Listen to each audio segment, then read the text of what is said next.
Hello world, and welcome to Surveillance Report 15, your weekly source of privacy and security news. To catch the show every week, make sure you are subscribed, whether you're listening to the podcast or the video on YouTube.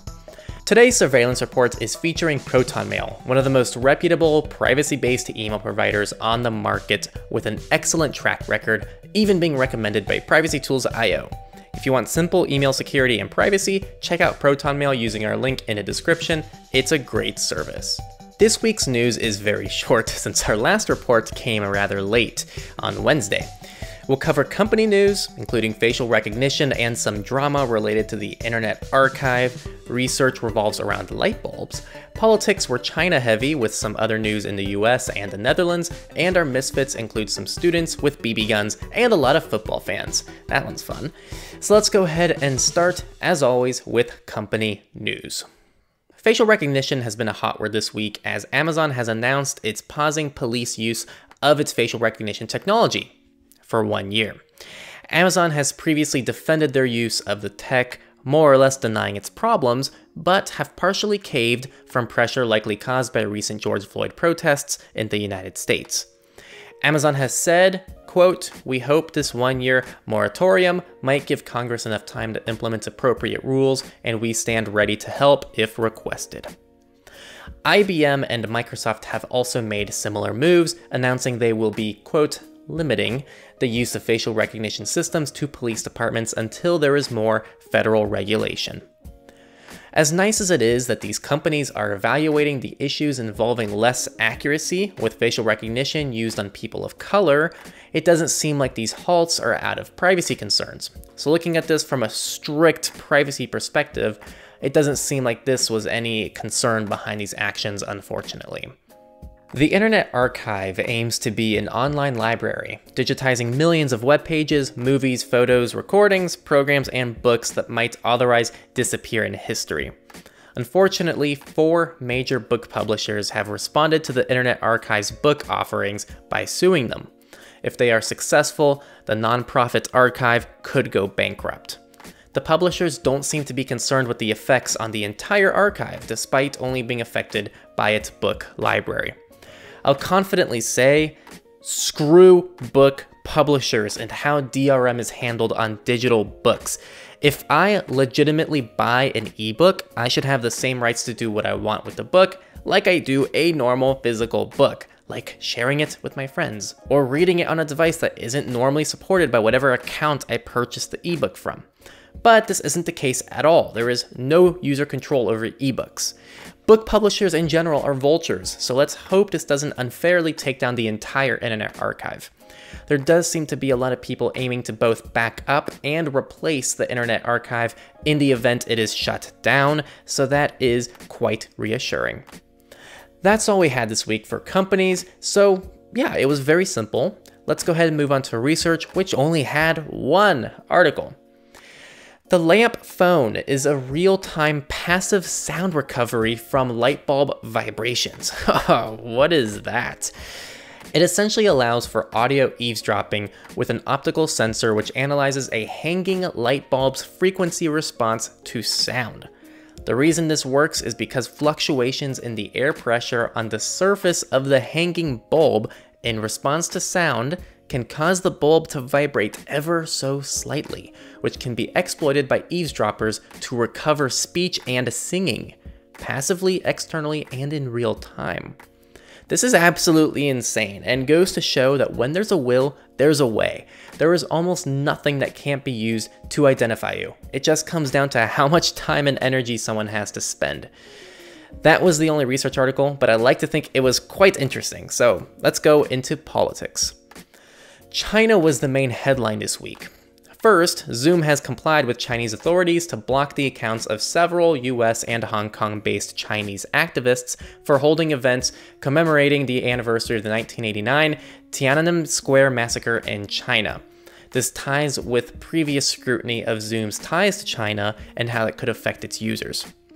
Zoom is saying that they tried not to block individual accounts, but rather entire geographies that don't comply with certain rules, which they didn't have the capability to do, now they can.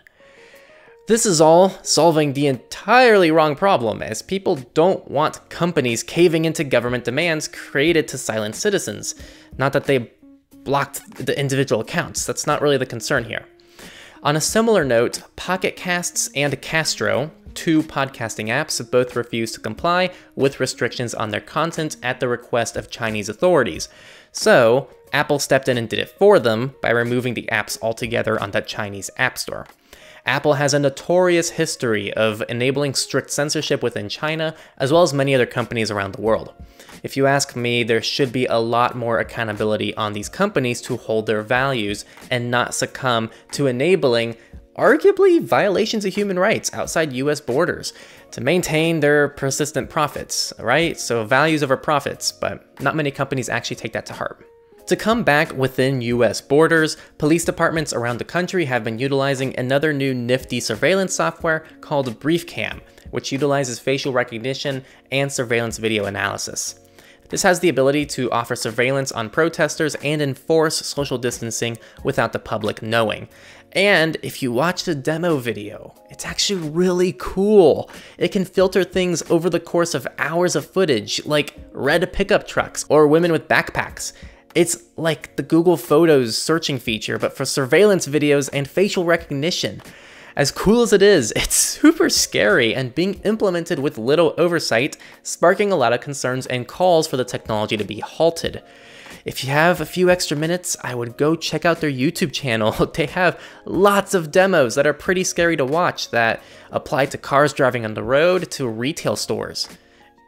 In the Netherlands, supposedly citizen cell phone data has been tracked for COVID-19 without being disclosed to the public, and when they were never supposed to, as that violates regulations.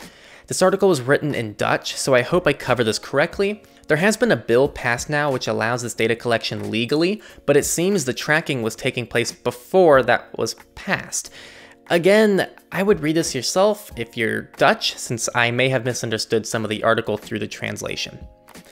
That finishes politics this week. Let's move on to our final category, which is the Misfits. Our first story comes from a teacher who called the police on an 11-year-old student because she saw what she thought was a gun in the background of a class teleconferencing meeting. The school called the police and they investigated the home, finding it was just a BB gun. The school stuck to their guns, by saying their policy for no weapons on campus applies to video conferencing as well. Naturally, the parents are not happy about this and have come public with the story, as this raises several concerns behind privacy as well as how rules are implemented with remote learning. This is overall a pretty crazy story.